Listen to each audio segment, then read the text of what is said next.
They say the worst betrayals come not from enemies, but from those you love while lying in the same bed. That night, everything felt normal. Maybe too normal. We were binge-watching a dumb Christmas movie, her head resting on my chest, both of us laughing like everything was fine. Then her phone lit up. Just a reflex, I glanced over, and froze. She was on a dating app.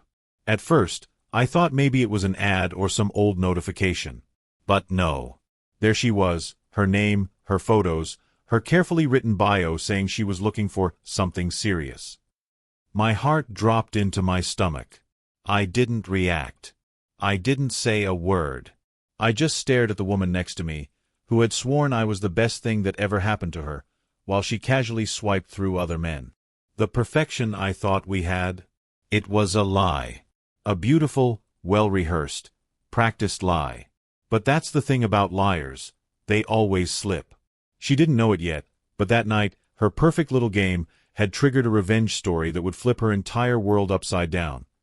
Just in time for the holidays. I didn't confront her right away. I let the moment pass, smiled, and even kissed her goodnight.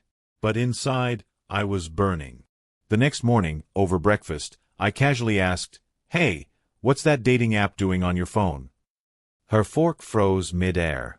She laughed, that fake, awkward laugh people use when they've been caught red-handed. "Oh, that," she said, brushing it off. "It's just for fun. I never meet anyone. I just swipe when I'm bored." I stared at her, trying to process what she was saying. Just for fun. Like our relationship was a joke? Like her fake profile wasn't a direct slap in the face? She acted like it was nothing, like I was the crazy one for even being upset. "Don't take it so seriously," she smirked. "I love you, you know that. But love doesn't live in secrecy. Love doesn't swipe right behind your back." I realized then, she thought I'd just accept it. That I'd forgive and move on. But something inside me snapped. Not just from betrayal, but from the sheer audacity. That was the moment I decided I'd play her game, and I'd play it better. She said it was just for fun. Fine. I was about to have some fun of my own.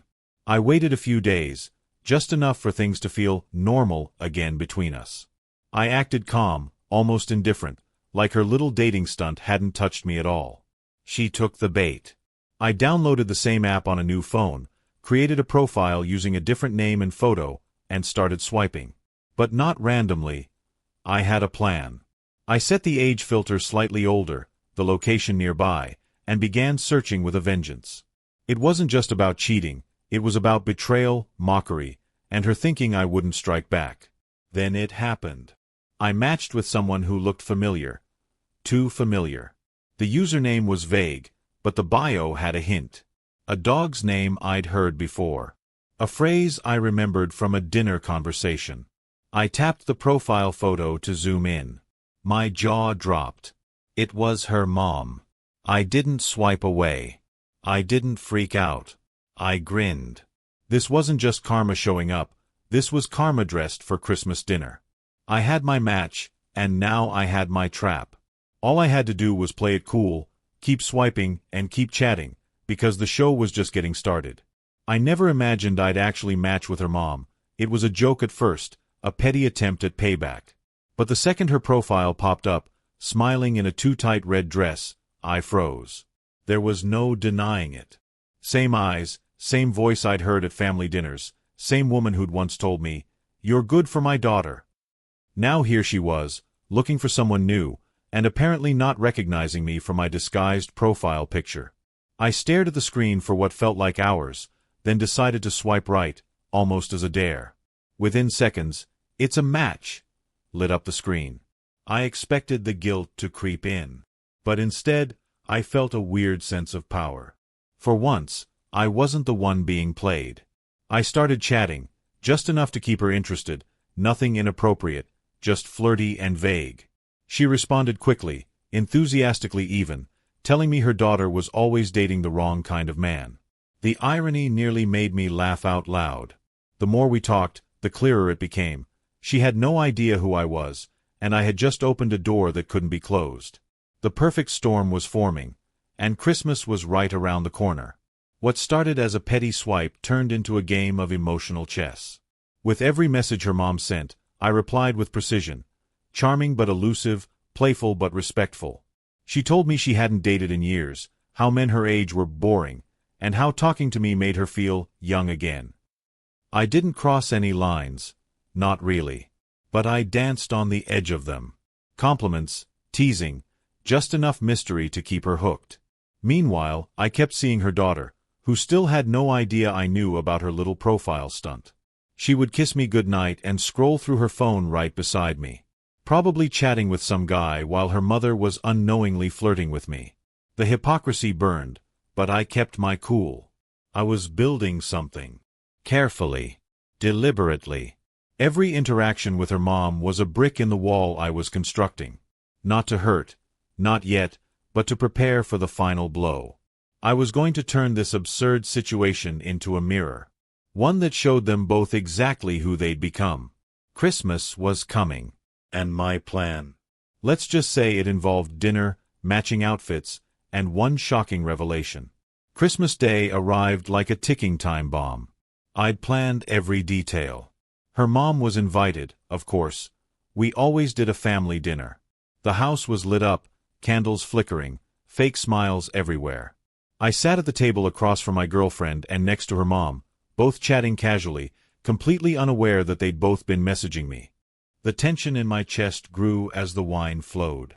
Her mom gave me a subtle smile, that same flirtatious glint from our messages. My girlfriend was busy showing off the gifts I bought, acting like the perfect partner. It was surreal. Two people, one lie, and me, stuck in the middle, holding a match to a forest soaked in secrets. Finally, I stood up. I had a gift to give. Not a box, not a bow. Just my phone. I handed it to her mom first.